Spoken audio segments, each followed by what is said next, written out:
I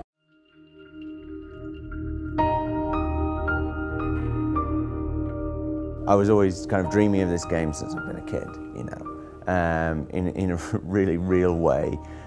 I didn't think, oh, I'll make that game. I just thought, wouldn't it be cool if there was a game where, and I think everyone has had that. I think I heard somebody saying it's like a pitch from a child, basically, which is like, you know, there'll be a universe and you can go everywhere and you can have a ship and you can shoot lasers and, you know, all that kind of thing. It's like the most childish idea for a game in the world.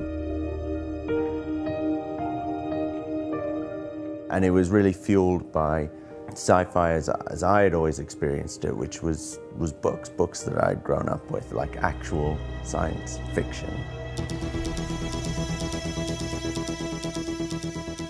We always knew that we wanted to make No Man's Sky. At the time, that was called Project Skyscraper, because we wanted a big, ambitious name for it. But we always knew the type of game we wanted to make, and we'd known it before we even started Hello Games, and we had talked about it at that point. And we knew that Joe Danger was going to be a stepping stone towards that. The Joe Danger series, which was like 4 games in the end, like 2 on console and 2 on mobile, they were like a complete labor of love, you know. Like, I love those games still. A lot of people did, and they were way more successful than we thought they would be or had any right to be, because we were so terrible at everything apart from making games.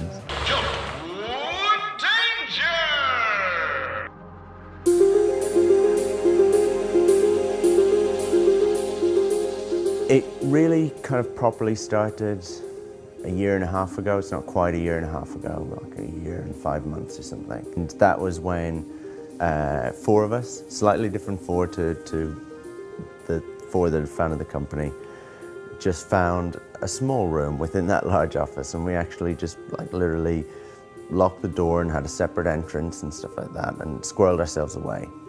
And we started working on a prototype for No Man's Sky. And we actually didn't show the rest of the team because we just wanted almost the pressure and the isolation, almost like it was a startup within this small studio that had to prove themselves. And so we worked for a year actually on that prototype, which then turned into something much bigger, which is what we first showed at the VGXs. World premiere.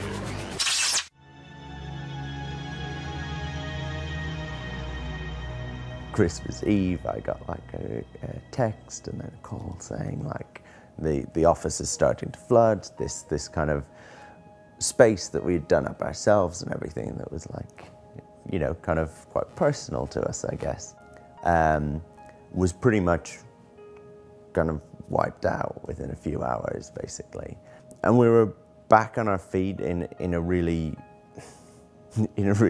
crappy, lo-fi way, you know, within a couple of weeks actually we were set up, and that was definitely like indie development in like a microcosm. It was like the highs of like, you've announced a game, people love it, you know, you've been flooded, you're destitute, everything's gone, it's wiped out, go bankrupt.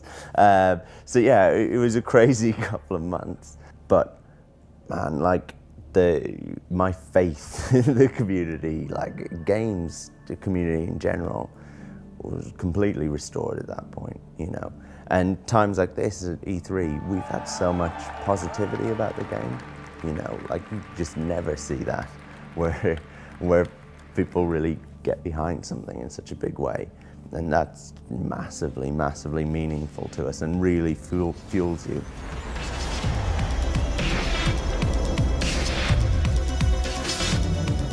There is this thing that it's set in this infinite procedurally generated universe, but that's actually not why we're making the game. We're not making some sort of tech demo or something like that. We had the idea of making a game that felt true to the kind of sci-fi books that we'd grown up with, the kind of idea of that, the fantasy of that.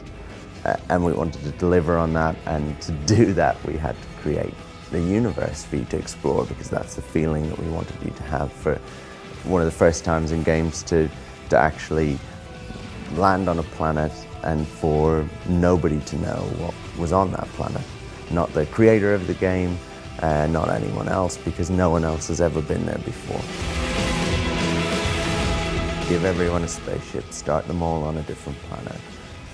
Give them a working, living, breathing universe that has planets with ecology, that has space stations and fleets of freighters and military and police and different races and all of them interacting, and let players loose and let them decide the game that they want to play, because that's what's interesting to me. I'm really interested by things that are less descriptive, actually, and less, you know, hard-coded about what way you have to play it, and that don't start with a tutorial and then just kind of land you in and let you off to make your own fun. Having said that, it isn't just like some sort of empty blank canvas. You know, there is a lore to the universe and there are decisions that we make based on that, and it has a personality. It is generally a pretty dangerous place to be, as it should be kind of for sci-fi. It isn't just some ambient utopia, right? You are always in danger. Actually, everyone starts on a different planet, but everyone starts on a different planet on the outside edge of the galaxy. And they all share that same galaxy. And for most people, they will try and make the journey to the center of the galaxy. And there's a reason why you would want to do that. But that is a journey that they will undertake, and to do that, they will need to upgrade their ship, upgrade their weapons, upgrade their suit, and they will need to plan, and they will need to cooperate with other players to an extent, and they will actually need to be quite clever. And there is a game beyond that, and you can continue to play. But for a lot of people, that's the core journey that they will be on. They will think, I started out with the smallest, crappiest ship you could imagine, and I got to a point where I could get to the center of the galaxy and see what was there. And we want that to be significant.